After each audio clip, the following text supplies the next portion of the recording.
Hello बच्चों, कैसे हो आप सभी? आप सभी वीर हो ना? बिल्कुल। आज हम वीर तुम बढ़े चलो नाम की कविता फिर से पढ़ने जा रहे हैं। पर क्या इस बार भी पुरानी वाली कविता ही पढ़ेंगे? तो आइए देखते हैं कि आज हम क्या पढ़ेंगे। आज हम जो पहले पढ़ा था उसे पढ़कर बची हुई कविता को पढ़ेंगे और उसके बाद उस कविता का अर्थ भी जानेंगे। आइए चलिए पढ़ते हैं और जानेंगे। अब तक हमने जो कविता पढ़ी थी पहले उसे पढ़ लें, फिर आगे की कविता पढ़ेंगे। तो आप सभी अपनी हिंदी की किताब खोल लीजिए और पहले मैं पढ़ूंगा, फिर आप मेरे पीछे पीछे पढ़ेंगे। चलिए शुरू करते हैं। वीर तुम बढ़े चलो, धीर तुम बढ़े चलो,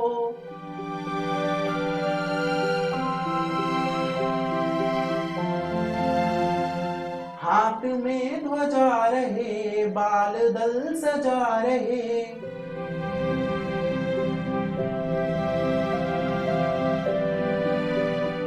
ध्वज कभी झुके नहीं, दल कभी रुके नहीं,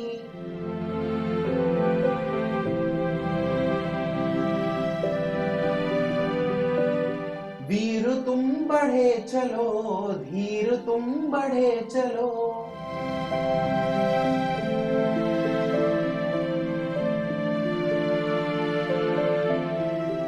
सामने पहाड़ हो, सिंह की दहाड़ हो,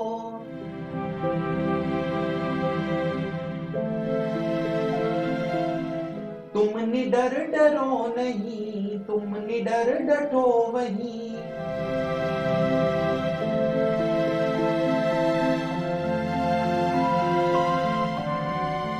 वीर तुम बढ़े चलो, धीर तुम बढ़े चलो,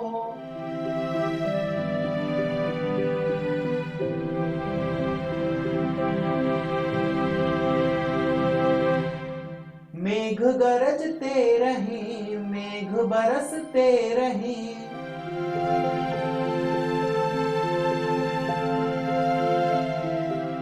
बिजलियां कड़क उठे, बिजलियां कड़क उठे,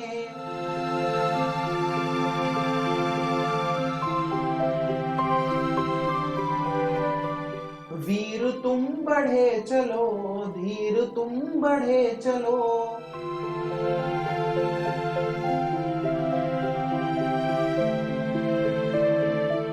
तो बच्चों, मजा आया ना? यह सब हम पिछली वीडियो में पढ़ चुके हैं। आज की इस वीडियो में हम आगे की कविता पढ़ने वाले हैं।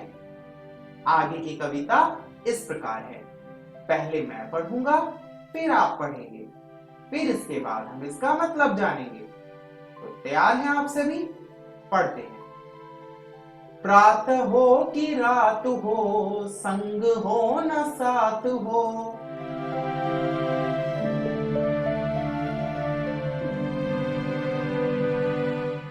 सूर्य से बढ़े चलो, चंद्र से बढ़े चलो,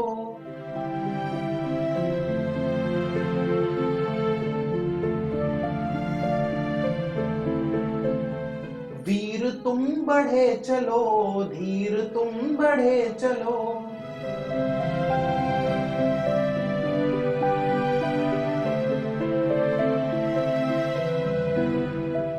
इस पंक्ति में कवि ने बताया है कि हमें हर परिस्थिति में आगे बढ़ते रहना चाहिए, चाहे दिन हो या रात हो, हमें हमेशा बढ़ना चाहिए। चाहे सूर्य निकल रहा हो या चंद्र निकल रहा हो, चंद्र का अर्थ है चांद, चंदा मामा। तो जब चंदा मामा कब निकलते हैं? जब रात हो जाती है।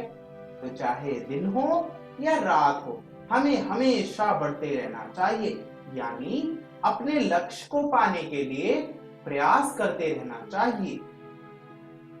आइए अब हम आगे पढ़ते हैं।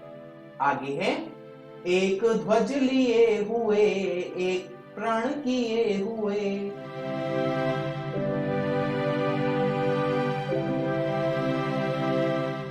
पढ़िए मेरे साथ। एक ध्वज लिए हुए, एक प्रण किए हुए।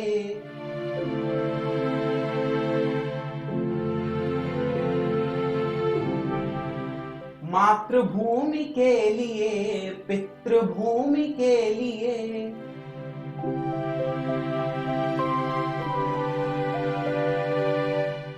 मातृभूमि के लिए, पितृभूमि के लिए।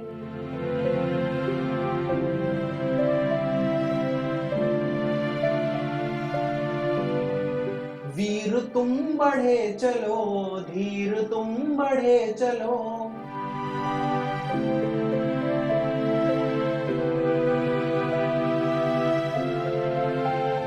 वीर तुम बढ़े चलो, धीर तुम बढ़े चलो।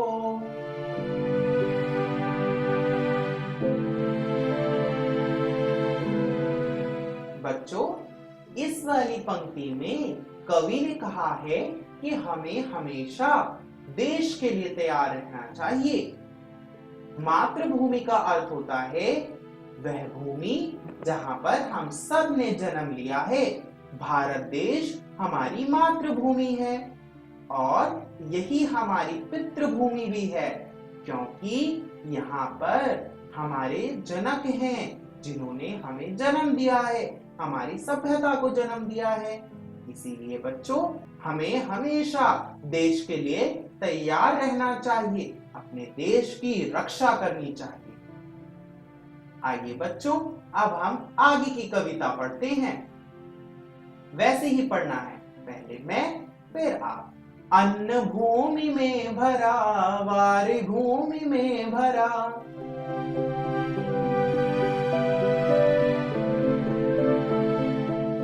पढ़िए मेरे साथ। अन्न भूमि में भरा, वारि भूमि में भरा।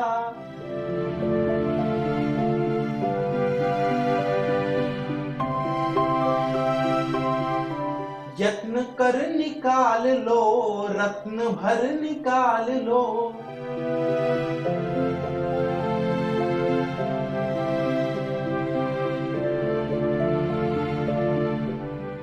यत्न कर निकाल लो, रत्न भर निकाल लो।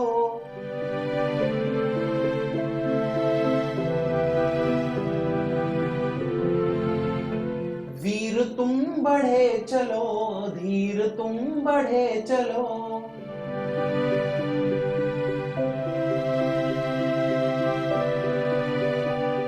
बच्चों, इस पंक्ति में कवि ने कहा है कि हमारी धरती में बहुत सा खजाना छुपा हुआ है। वो खजाना क्या है कि हम इस धरती से बहुत सारी पैदावार कर सकते हैं, यानी फसल उगा सकते हैं। और इस धरती में बहुत सा पानी छुपा हुआ है, हम उसे निकाल सकते हैं। अगर हम मेहनत करें तो क्या नहीं कर सकते।